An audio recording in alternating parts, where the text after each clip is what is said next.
Bonjour, aujourd'hui je vous présente la synthèse de mes recherches pour améliorer la qualité de nos eaux en reproduisant l'eau des Incas ou Quechua en prenant comme exemple le site de Sacsayhuaman. Alors sur ce site on peut retrouver au moins trois dynamisations de l'eau différentes. La dynamisation de l'eau par la technique des vortex de Victor Schauberger, la dynamisation de l'eau par la technique des ondes de forme telles que les fleurs de vie ou mandala, et la dynamisation de l'eau par la technique de Marcel Violet. Alors on commence par la technique des vortex.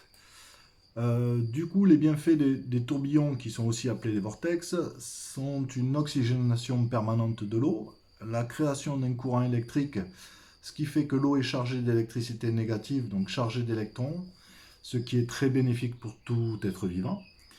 Et la forme du tourbillon, en fait, entraîne les plus grosses particules en suspension vers le fond, ce qui évite qu'elles se retrouvent dans les systèmes de filtration en aval. Je vous propose de lire le chapitre 9 du livre La vie secrète du sol, qui est très intéressant et qui traite justement des bienfaits des tourbillons. Je vous mets le lien sur www.electroculture Vendôme. C'est le lien qui permet de lire ou de télécharger ce livre gratuitement. Et je vous conseille vivement d'aller voir le site Electroculture Vendôme. Vous allez être surpris, c'est une mine d'informations et vous allez découvrir un monde passionnant sur l'électroculture. Alors, étant pêcheur à la truite, je me suis rendu compte, comme beaucoup de pêcheurs, que souvent derrière les rochers se crée un tourbillon. Et souvent, derrière ces rochers, à l'endroit des tourbillons, se trouve une truite. Donc j'ai commencé à observer les rivières autour de chez moi et les formes qui qui créaient des tourbillons de manière naturelle. Et j'ai reproduit ça sur ce schéma. Donc vous voyez rive gauche et rive droite, le sens du courant. Alors, il faudrait qu'on parte d'une rive qui est artificielle, hein, une rive déjà construite ou murée, sur lequel on va venir placer, vous voyez, ces formes triangulaires. Alors pourquoi ces formes triangulaires? Puisqu'en fait, quand l'eau s'écoule dans le sens du courant, euh, de manière naturelle, derrière chaque forme triangulaire va se créer un tourbillon. L'objectif étant d'améliorer la qualité de nos fleuves ou de nos rivières de manière durable et pérenne dans le temps. Et d'éviter des frais supplémentaires lors de la filtration de nos eaux dans les stations d'épuration. Alors idéalement, il faudrait que ces triangles soient construits avec des matériaux conducteurs d'électricité, tels que l'argent, le cuivre, l'or, ou alors les roches ferromagnétiques. Ferromagnétique, en fait, c'est conducteur d'électricité, tel que le basalte, par exemple, le basalte ferromagnétique. Euh, et pourquoi dans ces matériaux-là? Tout simplement parce que au fil du temps, quand l'eau va s'écouler donc dans le sens du courant, elle va commencer à éroder ces murets. Et en les érodant, en fait, elle va entraîner avec elle des particules de ces matériaux qui vont, en aval du fleuve ou de la rivière, améliorer la qualité de l'eau et améliorer la qualité des sols. Sachant que ces murets sont faits pour durer des dizaines d'années, voire des centaines d'années, plusieurs siècles. Donc, on peut rajouter en plus des paniers flottants sur lesquels on fera pousser des fleurs filtrantes, tout simplement pour améliorer encore la qualité de l'eau et pour embellir nos villes, nos villages, enfin les fleuves qui traversent les villes. Par exemple. Alors, je vous mets là un exemple donc là, c'est une vue aérienne de la Seine. Donc vous voyez en bas à droite ces petits triangles bleus qui sont censés représenter ces murets. Entre chaque triangle va se créer un tourbillon. Et puis un peu plus loin, on pourrait y mettre donc les plantes filtrantes et oxygénantes qui permettraient encore une fois d'améliorer l'eau et d'embellir nos villes. Euh, voilà, j'ai reproduit à peu près la même chose par exemple sur la Garonne. Et donc vous voyez ces triangles bleus. Et les cercles noirs que vous voyez devant sont censés représenter les tourbillons. Voilà. Et en regardant plusieurs documentaires sur les civilisations anciennes, je suis tombé sur le site de Sacsayhuamay et ça m'a fait tilt en fait, parce qu'on retrouve, comme vous pouvez le constater là, on retrouve exactement les mêmes formes. Sachant que Sacsayhuamay surplombe la ville de Cusco, donc, qui était la capitale autrefois des Incas, on peut se demander si effectivement ils n'avaient pas mis en place un système d'amélioration de la qualité de l'eau avant qu'elle soit déversée sur la capitale. Donc ici on voit bien les 3 niveaux de pierre, les 3 niveaux de murets. Donc on peut se dire qu'en période sèche, l'eau devait affleurer au premier niveau et en période humide, l'eau pouvait monter sur ces 3 niveaux. Voilà. Alors ici on va mieux le voir. Donc l'eau, le sens du courant, c'est de droite vers la gauche, sachant qu'en bas à gauche, ici, vous avez la ville de Cusco, plus bas. Donc de manière naturelle, le courant arrivait dans ce sens, créait des tourbillons sur le premier, deuxième et peut-être troisième niveau, et ensuite s'écoulait de manière naturelle dans la vallée de Cusco pour améliorer la qualité des sols et la qualité et la potabilité de l'eau.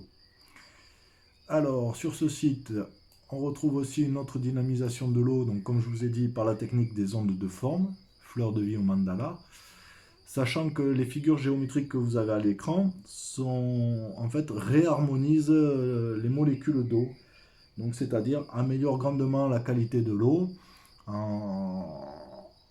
tout simplement en inscrivant des messages, on va dire, en inscrivant dans l'eau des messages de bien-être, de santé, de bonheur, de guérison.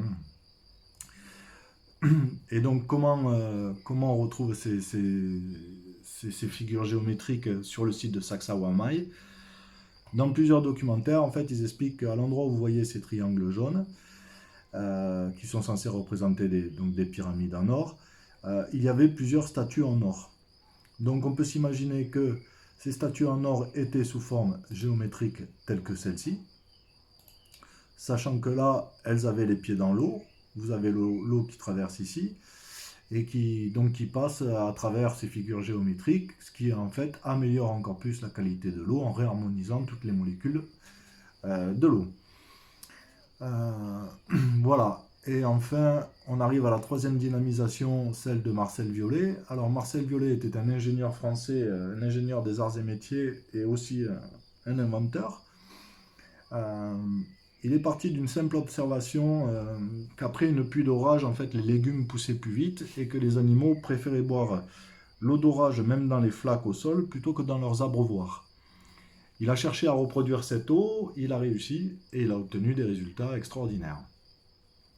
Alors une des particularités de cette eau est d'être chargée d'électricité négative, c'est-à-dire fortement chargée en électrons. Là je vous ai mis en lien ma première vidéo sur les pyramides pour comprendre l'origine de l'électricité négative. Et dans une de ses expériences, il observa un effet de pyrolyse quand il introduisit un morceau d'or dans l'eau. Il s'est rendu compte qu'en fait la masse du morceau d'or diminuait. Il a mis un réactif dans l'eau pour observer l'or, mais le réactif ne fonctionna que 3 mois après. Alors pour Marcel Violet, cela voulait dire que durant 3 mois, l'or était présent dans l'eau, mais sous une forme inconnue et non détectable. Pour lui, cette eau était vivante, selon ses propres termes. Et après de multiples expériences, il s'est rendu compte que les effets de cette eau sur notre santé étaient très bénéfiques. Je vous ai mis en lien ici la conférence audio de Marcel Violet d'ailleurs, conférence vraiment intéressante.